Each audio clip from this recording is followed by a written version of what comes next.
You ever see a man get set free just so the system could break him worse? That's what happened to Elias Ward the day he walked out of Judge Bradley Crane's courtroom barely, hands still shaking from the cuffs they'd just taken off him. 3 months behind bars for a theft he didn't commit. 3 months of silence waiting for the hammer to fall. Then boom, not guilty. But the way Crane looked at him, that smirk, it didn't feel like mercy. It felt like bait. And Elias. He knew the difference. He hadn't always been this kind of man. There was a time long ago when he was just a skinny kid from the edge of Calhoun County skipping rocks across the reservoir with his best friend Brad. Yeah, that Brad. The same one who grew up to wear the robe and gavel while Elias got used to wearing hand-me-downs and swallowing his pride. They used to talk about making it out together. But somewhere along the way, Brad started looking at Elias like a problem instead of a brother. And now Elias was crawling across a gravel lot, coughing blood boots, slamming into his ribs as 2 deputies took turns turning his body into a warning. "You thought you were walking away clean, huh, boy?" The taller one spit a slur so foul it made the air curdle. The other laughed like it was just another Tuesday and drove a steel toe into Elias's side until something cracked. He couldn't even scream. His body betrayed him. But his mind, oh, it was wide awake. A few folks stood nearby, some in trucker hats, some in Sunday shirts. One woman holding a baby actually clapped. Another hollered, "Teach him his place," and Elias got it clear as day. This wasn't some rogue act. This was a show. A message. Crane's smirk in that courtroom wasn't relief, it was a signal. Let him go so we can really hurt him. But here's the thing about Elias. He'd been through worse. See, back in his 20s when the world gave him nothing but fists and closed doors, he signed up for the army. Not out of some patriotic fantasy, nah, he just needed to eat, needed a bed, needed something to believe in. And what he found there was pain, discipline, and power. They broke him down physically, emotionally. Cold mud at 4 a.m., 12-mile hikes with a busted ankle, fists bleeding from rope drills. But through all that, Elias learned something most men never do: how to survive, how to endure, how to watch your enemy smile in your face and still wait for your moment. So when those deputies finally walked away spitting and laughing like they'd finished taking out the trash, Elias didn't cry. He crawled. He pressed a rag to his bloody jaw. He breathed, and he made a plan. He went straight to the precinct, walked in face-swollen ribs bruised, and said loud and clear, "I need to file a complaint." The clerk didn't even look up, just sighed and said, "Tech glitch. Body cam footage is gone. Gone. Just like that." The same deputies back on duty by lunchtime with a damn raise. And that's when Elias knew this was bigger than just 2 cops with itchy fists. This was organized. Rotten from the top down. Crane didn't save him.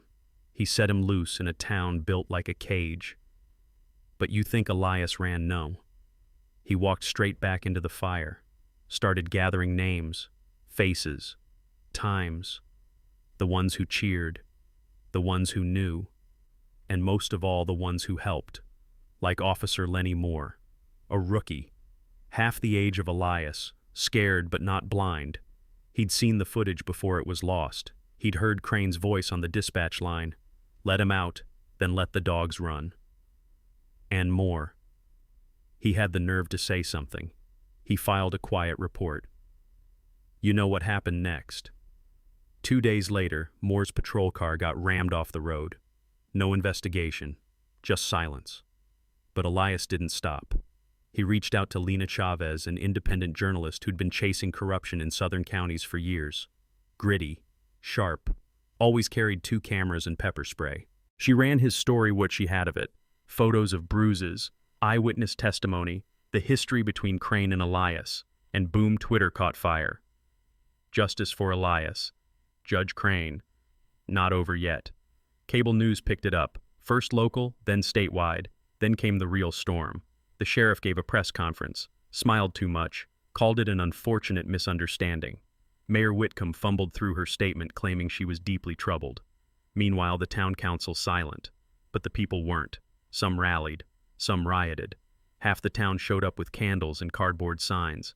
The other half Confederate flags and shotguns in the truck bed. Lines got drawn. Friendships cracked. Churches split.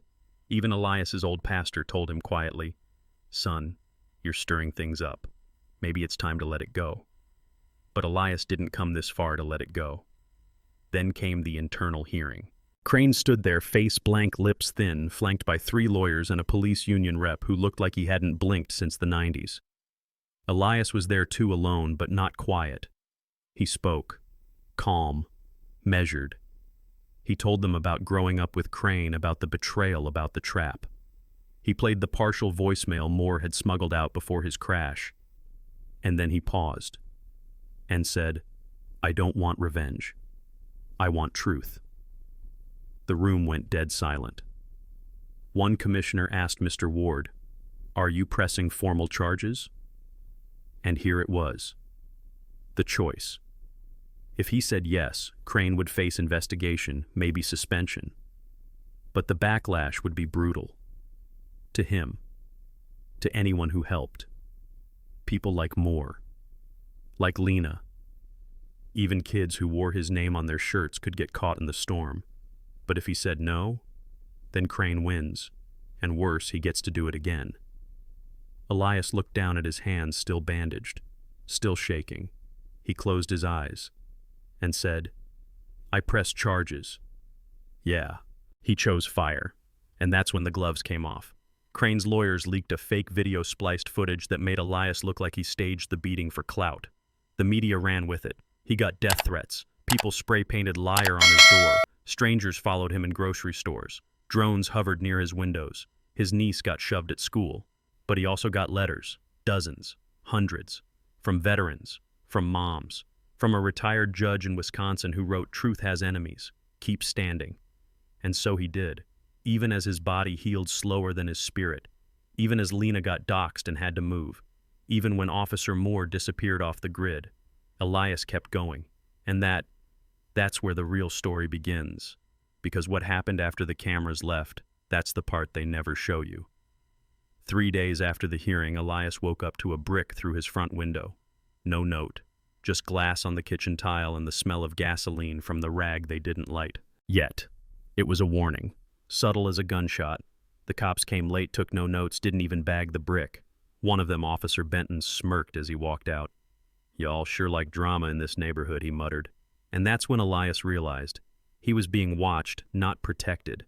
He started crashing on different couches, kept his phone off. Lena helped set up a secure laptop in a borrowed apartment, windowless, rundown, but safe. They called it the bunker. Inside, they collected everything. Emails, audio, whistleblowers who came forward. One even dropped a thumb drive with Crane's personal directives, stuff that made your stomach turn. But the real blow, that came when Naomi stepped in. She wasn't a politician, wasn't media, just a mother, black, 34, worked 2 jobs, watched the live stream of Elias's hearing while feeding her son dinner, said she saw her own boy in his eyes. And when her cousin and EMT got pulled from his ambulance, cuffed for driving erratically because his music was too loud, that's when Naomi snapped. She started a petition, just a simple digital page. Within 48 hours, it had over 3 million signatures. Suddenly, national networks came calling. CNN, MSNBC, even a segment on 60 Minutes. And guess who didn't like that attention? Judge Bradley Crane. See, behind closed doors, he'd already been in talks for a federal appointment, a quiet little upgrade cushioned by favors and donors. But now, his name was trending for all the wrong reasons. And that's when the real counterattack began. A warrant was issued for Elias, some nonsense about inciting unrest. He was arrested during a live interview, tackled mid-sentence as microphones crashed to the floor. The footage went viral before the handcuffs even clicked. Lena was there, filming, screaming. They dragged him out like a dog. But inside that holding cell, bruised again, Elias wasn't afraid. He remembered Ranger School, week 5, no sleep, no food, body down to bones and blisters. The instructors made them crawl through mud under barbed wire while sirens blasted from hidden speakers. Most guys cracked. Elias didn't. He stared straight ahead into the dark and whispered, "Not today." And in that cell, he said it again. Not today. Because outside, the people had moved. Thousands swarmed Calhoun City Hall. White, black, brown, old, young, tired, and wide awake. And at the front, Naomi, holding up a photo of her son in one hand, Elias's name in the other. The mayor tried to calm them with a statement, said the city is reviewing the situation. Too late. The governor stepped in, called an emergency ethics review, and then boom, the twist. A second judge came forward, retired, frail but clear-eyed, and testified in a hearing that he'd personally warned Crane years ago for racist remarks behind chambers. Nobody listened then. But now the fire was lit. Crane's allies splintered. Sponsors withdrew support. A leaked recording revealed a private text from the police chief saying, "We gave him a show.